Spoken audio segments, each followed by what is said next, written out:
Middle east में बढ़ते हुए युद्ध के बीच भारत में एक अजीब सा अब दृश्य दिखाई देने लगा है। गैस एजेंसियों के बाहर लंबी कतारें हैं, लोग सिलेंडर भरवाने के लिए घंटों इंतजार कर रहे हैं।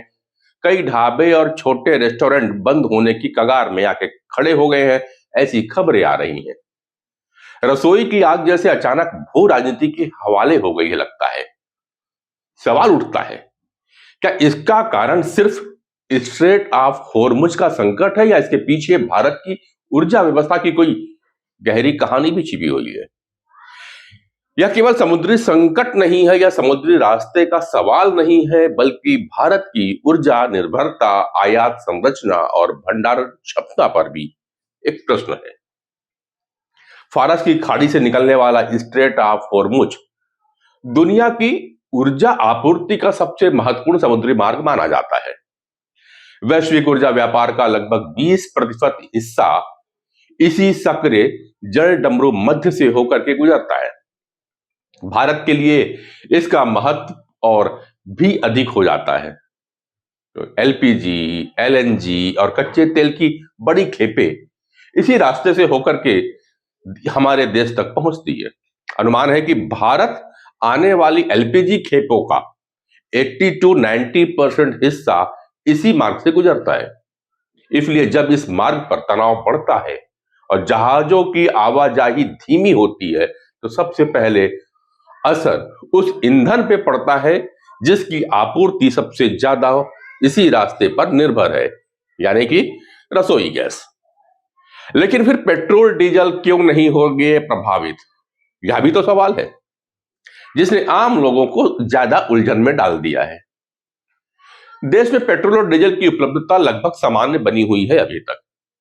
पेट्रोल पंपों पर कहीं भी कोई लंबी कतारें नहीं दिख रही हैं, लेकिन व्यापक संकट नहीं आया है इस पर। इसलिए इसकी जो वजह है वो भारत की अलग अलग ईंधन आपूर्ति व्यवस्था में छिपी हुई है। भारत कच्चा तेल 40 से अधिक देशों से आयात करता है। हाल के वर्षों में रूस सबसे बड़ा आपूर्तिकर्ता बनकर के उभरा है, जिसके बाद इराक और सऊदी अरब का स्थान आता है। रूस से आने वाले कच्चा तेल अक्सर ऐसे समुद्री मार्गों से आते हैं जो होर्मुज से होकर नहीं गुजरते। इसके अलावा भारत के पास कच्चे तेल के कुछ रणनीतिक भंडार भी मौजूद है, और ये भंडार है विशाखापट्टनम में, बेंगलुरु में और पादुर स्ट्रेटेजिक पेट्रोलियम रिजर्व। ये स्थान भूमिगत चट्टानों के गुफाएं में बनाए गए हैं। इन भंडारों के कारण अचानक आपूर्ति बाधित होने पर भी कई सप्ताह तक पेट्रोल और डीजल का उत्पादन जारी रखा जा सकता है, पहुंचाया जा सकता है देश के अनेक राज्यों में और शहरों में। यानी सड़क पर दौड़ती गाड़ियों को फिलहाल कोई खतरा नहीं है, लेकिन रसोई की आग जल्द ही अस्थिर हो जाती है। भारत हर साल लगभग 31 मिलियन टन एलपीजी की खपत करता है, लेकिन घरेलू उत्पादन इसकी आधी मांग भी पूरी नहीं कर पाता। बाकी की जरूरत आयात से पूरी होती है। इन आयातों का लगभग 92% हिस्सा जो है वो मिडिल ईस्ट से आता है, और जो देश प्रमुख हैं वो है यूनाइटेड अरब अमीरात, यूएई, कतर, सऊदी अरब और कुवैत। इन देशों से आने वाले जो टैंकर हैं जो भारत तक पहुंचते हैं, उन्हें पहले होर्मुज जल डमरू मध्य से होकर गुजरना पड़ता है, और यही कारण है कि जब इस समुद्री मार्ग पर संकट आया तो सबसे पहले एलपीजी की आपूर्ति पर असर पड़ा। भारत के पास कच्चे तेल की तरह एलपीजी के बड़े रणनीतिक भंडार नहीं है। अंतरराष्ट्रीय ऊर्जा एजेंसी के अनुसार देश में एलपीजी भंडारण की कुल क्षमता लगभग 1.4 लाख टन है, जो मुश्किल से 2 दिन की खपत के बराबर है भारत में। यानी गैस प्रणाली निरंतर आपूर्ति पर आधारित है, ना कि लंबे समय तक भंडारण पर। जब आपूर्ति श्रृंखला में थोड़ी सी भी बाधा आती है तो इसका असर सीधे उपभोक्ताओं तक पहुंच जाता है। पिछले दशक में भारत में एलपीजी की मांग तेजी से बढ़ी है।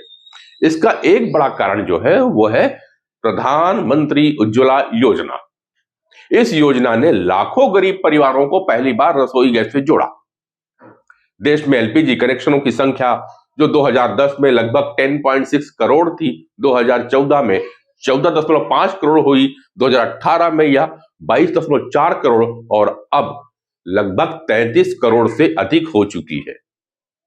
निश्चित रूप से यह बदलाव स्वास्थ्य और पर्यावरण के लिहाज से तो बड़ी उपलब्धि है, लेकिन इसका मतलब यह भी है कि भारत की रसोई अब गैस की निरंतर आपूर्ति पर अत्यधिक निर्भर हो चुकी है। हालांकि स्थिति को नियंत्रित करने के लिए सरकार ने कई कदम उठाए, जैसे घरेलू उपभोक्ताओं को प्राथमिकता दी, वाणिज्यिक गैस सिलेंडरों की बिक्री सीमित कर दी गई, रिफाइनरों को कच्चे तेल से अधिकतम एलपीजी निकालने के निर्देश दिए गए, प्रोपेन और ब्यूटेन जैसे पेट्रोकेमिकल धाराओं को अस्थिर रूप से रसोई गैस उत्पादन की ओर मोड़ा जा रहा है। खाड़ी देशों के बाहर के आपूर्तिकर्ताओं से भी अतिरिक्त गैस खरीदने की कोशिश जारी है।